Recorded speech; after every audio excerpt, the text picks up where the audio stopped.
there's people who say he caught. Go ahead. He's definitely not a real player in the heavyweight division. Look, I was one of the ones who said he probably wouldn't lay a glove on Fury at the time, to be honest with you. Fury was that bad on the night. It wasn't the case of Ngannou being good, again, in my opinion.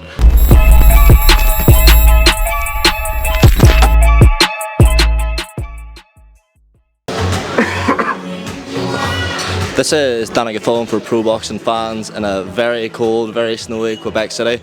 It's a pleasure to have with me Paul Smith. Paul, first of all, as I say, the weather here, as nice as it is to look at, it's absolutely crazy. I'm glad to see you and the team have all managed to get here in one piece. How are you finding your time in Canada so far? Yeah, it's good, thanks mate. We've been here since Saturday. We got here Saturday tea time. It was cold, like there was snow obviously, but it was cold, and then we had a little storm last night, and there's a lot of snow that's been here since last night, so it's good though. People are lovely, the place is nice. It's not too cold either, because we're not really out in it much, to be honest with you. We walk the shop or the coffee shop and back, so it's good, yeah. Were there ever any reservations about coming to Canada? Not necessarily because of the weather, but stiff enough task, fighting Artur Beterbiev anywhere. I know there wasn't much in it. The purse bids at the time, Matchroom were very close to winning it. I'm sure you, Callum, everyone would have loved to have the fight at Liverpool at the Echo, but was there ever any doubt about coming to Canada, or was it just, right, this is what it is, what it is? It is what it is. The fight should have been at home, but it's not. You know, top rank won the bid, so the fight's here. The ring's a ring, and to be honest with you, I don't think many people are thinking this is going to go the distance. So the people who are backing Beterbiev are doing it by knockout. The people who are backing Callum are doing so by knockout. So a ring's a ring, and as long as the referee can count, then I think that's all that we need. I don't think the judges will be needed either way, but it is what it is. You know, you never know. I just think the fight's got knockout written all over it. We'll come on to the in-ring action in just a minute. Been some interesting developments today. Beterbiev's team have released a statement. They basically have said that they've got word that Team Smith are going to try and paint, in their words, a false picture of what's happened surrounding the Nevada test with Artur at the beginning of December. Now, it was a finding found for human growth hormones and another substance, which was then subsequent tests were carried out, and Beterbiev's team have claimed that he's been cleared. He's cleared by VADA. Just from the Team Smith perspective, from your own perspective, can you give us a bit of an update, because it all seems a bit like this has just sort of come out of nowhere? Well, if he's passed his test, Danny, so he's clean. It's not for us to say. It's not for. I'm not even saying us. When it comes to team, it's Callum. Callum's the team. Callum self-managed. Callum is the team, and Callum pays people around him and has people around him helping him who aren't being paid, like his family, like his brothers, like his dad. Like we're there to help and support him, but we don't make any decisions. It's Callum that makes the decisions, and I'm a retired professional boxer. I've got my opinion on it. The other brothers are one still professional, the other one's retired and now professional boxing coach. I'm a professional manager. I can have my opinion on them tests, just like every single person watching this will have their opinion on the test. And you make of it what you want on the test. It wasn't a positive or a negative. It was an atypical finding. So they've retested and it's negative. So I don't know what happens with that test. I don't know why that test was the way it was. That's for Artur or anti-doping or doctors to tell us, but it is what it is. The fight's happening. To be honest with you, I couldn't care less about the test. What is your opinion on it? My opinion is my opinion. I could take a drug test now for performance enhancing drugs, and there wouldn't be any atypical finding or negative, positive finding. There'd be a negative test because I don't take performance enhancing drugs. He's had an atypical finding, which means it's neither positive or negative. So they have to test it again. They've done another test and he's negative. So he's negative. We'll move on, because it feels as if this is a conversation we have in boxing so regularly, and people can form their own opinions, as you say. Just onto the fight itself, don't think it's unfair to say the stiffest test of Callum's career, certainly since Canelo. A lot of people who are backing Beterbiev are referencing that Canelo fight and the manner of that defeat.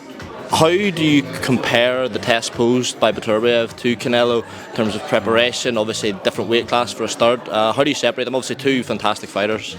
I think it goes to show you why 99% of the people are probably comparing Canelo to Beterbiev. They're totally different people, fighters, styles, sizes, different leads up to a fight, different build up to a fight. You'd never train for Canelo Alvarez the way you would for Artur Beterbiev. You'd never fight Artur Beterbiev the way you would fight Canelo Alvarez. It's completely different fighters, and if that's all they have to compare against, then that's fine by us. I'm sure it's fine by Callum. I don't think he really cares what people think or what people are saying.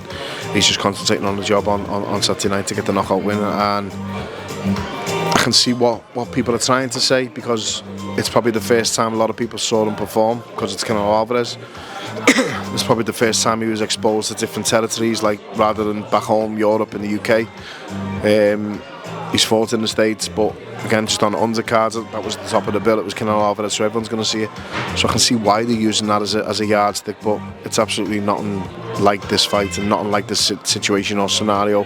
It's not the same weight, it's not the same fighter that Callum was, who was making 168 when he's huge and is going to be a big, strong light heavyweight at 175. He's stepping up from 168, and he's probably the biggest, or one of the biggest, at 175 physically. That shows you how hard it was getting at the end of the 168 time for him. But it's Canelo, so you take the fight. Yeah, listen, everyone's entitled to an opinion. It's their opinion. Whether it carries weight or whether it's actually educated or whether it is actually just a guess or a stab in the dark is another issue. But for me, when it comes to boxing, you know, I've got my own opinion on boxing and what I think and what I believe, and it's backed up by a lot of stuff. Other people have got their opinion on boxing, it's backed up by just what they've watched. So I've always been one of them believers of, you know, you're entitled to it, but I don't have to accept it, and neither does any fighter. You talked about the move up for Callum from 168 to 175. He's been incredibly impressive since moving up to light heavyweight. 2 brutal knockouts, I mean, particularly the Castillo one. Do you think it's just a matter of not being so depleted at the weight, or do you think there's other aspects in which Callum has improved since making the move up? No, there's definitely other aspects. He moved trainers after the Canelo fight, so he's learned a lot with Buddy McGirt. He's boxing in a different way. He's got a different mentality, a different attitude to boxing. He's obviously not the same fighter, not just physically, you know, mentally.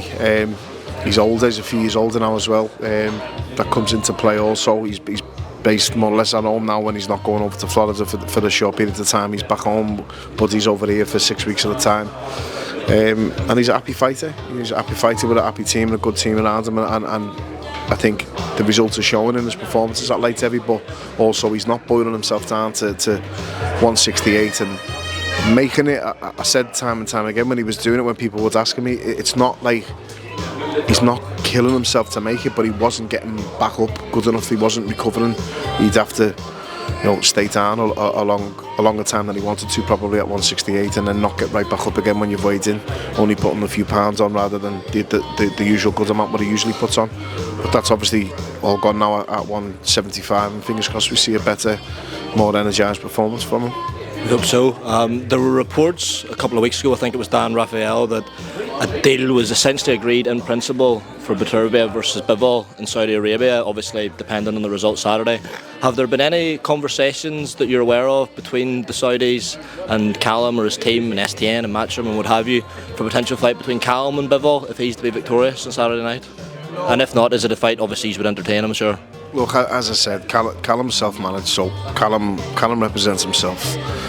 Whatever Callum wants to do after the fight, he'll do after the fight, but there'll be nothing being said before the fight on that. I think I can speak for him on that. He's not that type of fighter, he's not that type of person. He wouldn't be trying to discuss another fight after the biggest fight of his life on Saturday. But if Callum wins there and then there's going to be a lot of people wanting to be involved with him. There's going to be a lot of people wanting to make calls and arrange fights, but I'm not sure whether that Bivol or Beterbiev fight will still be wanting to get made if Callum wins, but that's all in the future. The fight's Saturday, and that's all he and everyone here with him is concentrated on.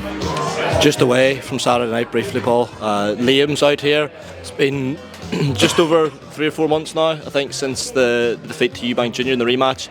When do you think fans can expect to see Liam back in the ring? There's still a host of big fights for them. I mean, the trilogy fight, God knows if it's on or off, or what's happening between Eubank Jr. and Conor Benn, but when do you think fans can expect to see Liam back in the ring? I think he mentioned the other day he's back in the gym doing little bits now, so he's mentioned he's looking at April, so I think it'll be an April date for him. Where and when, I've got no idea, but he'll be back definitely. I think that trilogy bout is that one Liam will be interested with, Chris Eubank Jr.? Yeah, obviously, you know, he'll want to put that last performance right, 100% Liam, and it'll be even better, and more rewarding and a little bit sweeter if it's against the man that he lost to in that fashion. Don't forget, he also beat him in devastating fashion early on in last year. It's one apiece. I'd love to see them settle because I'd love to see Liam put that right and put it to bed and bury a lot of demons in his own head because he's not happy with the performance one bit, as you can understand. But yeah, if that's the fight that happens, then great. I'd love to see that myself. But at the end of the day, he's not. Eubank himself, sorry, he's not fighting Ben at the moment. So if that fight's not happening, then it's probably the next biggest money earning fight for him out there. What's better the devil, so to speak. He's not going to earn the money that he's going to get against fighting Liam again, against one of the other opponents, in my opinion. Apart from Conor Benn, he'll certainly earn more than that. Just a couple more things, Paul, and I'll let you go. I'd like to get your thoughts on December 23rd. A lot of people saying Ante Josh's best performance in a long time against Otto Wallen. Then there's obviously, as it is, people chatting more about the loser than they do about the winner and saying Wallen was this, Wallen was that. What did you make of it? To be honest with you, mate, I watched it at home with loads of people and family in the house, and I wasn't really paying that much attention, but the glimpses that I saw, the replays that I saw of AJ, he looked well. I've seen a lot of replays since. I've seen the finish, obviously, since. I watched all like the clips and the highlights of the fights back, but there's nothing really new or stands out of him, and I'm not putting him down saying I think it's a good thing. I don't think he should be trying too new, to be honest with you, Joshua. He is what he is, and he's got what he's got, and that's got him world titles in the past, 2-time world champion. If he's going to become a 3-time world champion or win another title again, then he's going to have to probably go back to what he's best at rather than trying something new and adapting something new. So for me, I like the aggressor in him. I like seeing the aggression in him. I like seeing, when he's got very little respect for the power of the opponent that he's fighting, and he goes for it and he lets go. And I suppose the opposite to that is gun shy, but that's what a lot of people have been saying. I'm not sure if he is or he isn't, but if he's not, I'd love to see him fight that way again because he's unstoppable when he's in full flow like that. What do you make of the fight with Francis Ngannou? It's another thing that sort of, split opinion. There's people saying that Ngannou is a real player in the heavyweight division after his performance against Tyson Fury, and then there's people who say he caught. Go ahead. He's definitely not a real player in the heavyweight division. Look, I was one of the ones who said he probably wouldn't lay a glove on Fury at the time, to be honest with you. Fury was that bad on the night. It wasn't the case of Ngannou being good. Again, in my opinion, I'm not downplaying him, I'm not putting him down. I'm delighted for the lads. I've never met him. I don't know him. I don't follow UFC. My son does. My son swears he's brilliant at UFC. Even my son, who's a very knowledgeable boxer now, was saying, look, it's going to be the easiest night of Fury's life. We were all wrong, or, broken clock type of thing, but in this fight, his toughness and his durability might get him through it. I can see AJ doing a number on him again. Obviously, he just had a very good night and did really well for himself, and I hope he does even better this fight, financially, for his family, for himself, because he wasn't making that much in the UFC, and he's going to make enough to secure his family, cement himself as hopefully one of them crossover boxer type people, or can bridge that gap between MMA and boxing, which I don't think should be there. It's separate sports, it's apples and oranges. I wouldn't last 2 minutes in a cage, and I think I'd beat most of the fighters in a boxing ring. That's boxing, and that's MMA. But good luck to him. I'll be watching. I'll definitely watch it. It'll be a good event, a good spectacle, but it should be one that Joshua looks well in. Paul, I really appreciate you giving me some of your time. I'll let you get on with your night. Appreciate it. Thanks very much, mate. Cheers, Paul. Top man. All the best. See you soon.